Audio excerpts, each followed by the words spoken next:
আপনারা আসার পথে যাতে অন্য কোনো সাধারণ যে গাড়ি থাকবে সেই গাড়ি কিংবা দোকানপাট বা সাধারণ মানুষের যাতে কোনো ক্ষতি না হয় সেই জিনিসটা আপনারা সবাই খেয়াল রাখবেন।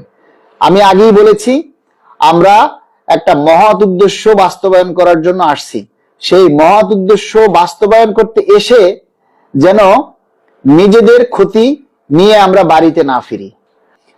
আমরা আমাদের দাবি বাস্তবায়ন করার জন্য আমাদের 11 বছর ধরে আটকে থাকা পে স্কেলের টাকাটাকে সচল করার জন্য সেটা করতে এসে আমরা যেন কান্না নিয়ে বাড়িতে না ফিরি, এই কথাটা সবাই খেয়াল রাখবেন। এবং আরেকটা জিনিস আপনারা মাথায় রাখবেন যে আমরা কিন্তু আগামীকাল যেহেতু শুক্রবার, আমরা কিন্তু রাস্তাতেই জুমার নামাজ আদায় করব, এই প্রস্তুতিটাও আপনারা রাখবেন। যদি কেউ পারেন জায়নামাজ সাথে নিয়ে আসবেন।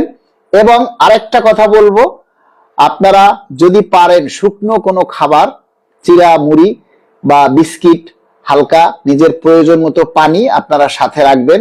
কারণ অসংখ্য মানুষ যখন থাকবে, শুক্রবার দিন দেখা গেছে অনেক দোকানপাট বন্ধ থাকবে, ঠিকমতো হয়তো নাও পেতে পারেন, যার কারণে হালকা খাবার বা রাস্তায় যদি যেহেতু বসতে হবে সেহেতু বসার জন্য আপনারা যদি পারেন চাদর, চাটাই এগুলি যদি আপনারা নিয়ে আসতে পারেন সবচেয়ে বেটার হয়।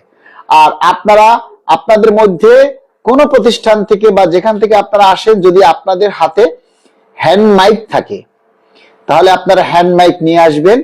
আর বিশেষ করে প্রচন্ড ধুলা থাকবে, সবাই মাস্ক পরবেন, তাহলে আপনারা অসুস্থ হবেন না। অন্তত সবাই মাস্ক ব্যবহার করবেন, এতে ধুলাবালিগুলো আপনাদের নাকে মুখে যাবে না এবং আপনারা অসুস্থতার হাত থেকে বেঁচে যাবেন।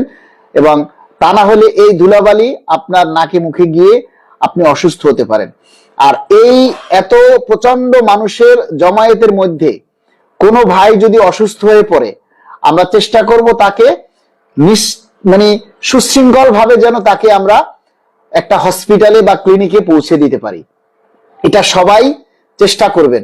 আপনার পাশের ভাই যদি অসুস্থ হয়ে পারে তাকে সাহায্য করবেন, তাকে যেভাবে হোক চিকিৎসা দেওয়ার জন্য দ্রুত হসপিটালে বা বিভিন্ন জায়গায় নিয়ে যাওয়ার চেষ্টা করবেন। মোট কথা হচ্ছে আমরা সবাই সবার সহায়ক হব। আমরা আমাদের যে আইন শৃঙ্খলা রক্ষাকারী বাহিনী থাকবে, পুলিশ সদস্যরা থাকবে, তারা যে নির্দেশনা দিবেন আমরা সেই নির্দেশনা মেনে চলবো। অর্থাৎ তারা যদি বলে যে এর উপরে যাওয়া যাবে না, আমরা তার উপরে যাব না।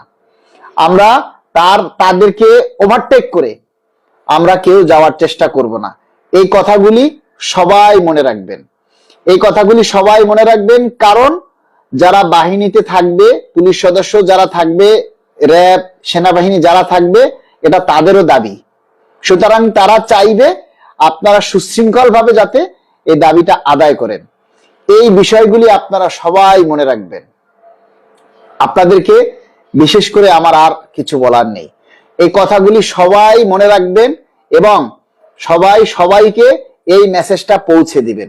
এটা খুবই কিন্তু গুরুত্বপূর্ণ একটা মেসেজ, এই জিনিসগুলি সকলের জানা উচিত। অনেকেই আছে হুজুগে পোলাপান। আর একটা কথা, এখন চারিদিকে নির্বাচনের আমেজ, নির্বাচন নিয়ে কাজ চলছে। আপনারা সবাই বিশেষ করে আপনাদের মধ্যে থেকে কেউ এসে যাতে বিশৃঙ্খলা সৃষ্টি করতে না পারে সেদিকটাও খেয়াল রাখবেন।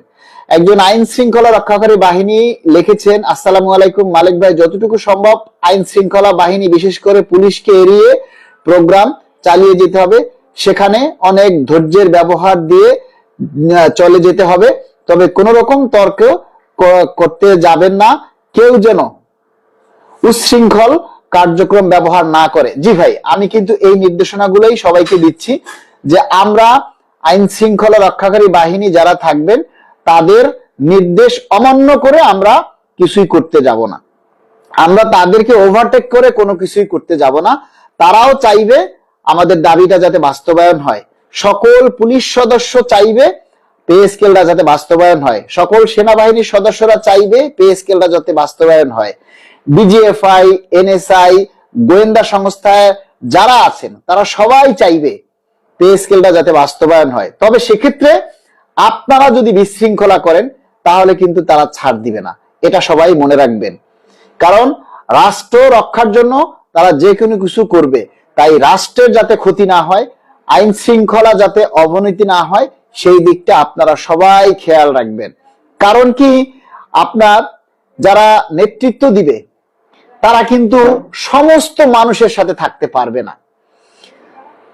তারা যেখানেই থাকুক তারা কিন্তু আপনাকে দেখবে না, আর আপনিও তাদের কাছে পৌঁছাতে পারবেন না। তাই আপনি যেখানে থাকবেন সেখানে আপনি শীর্ষ নেতা, আপনাকেই সেই নির্দেশনা দিয়ে আপনার এই প্রোগ্রামকে সফল করতে হবে।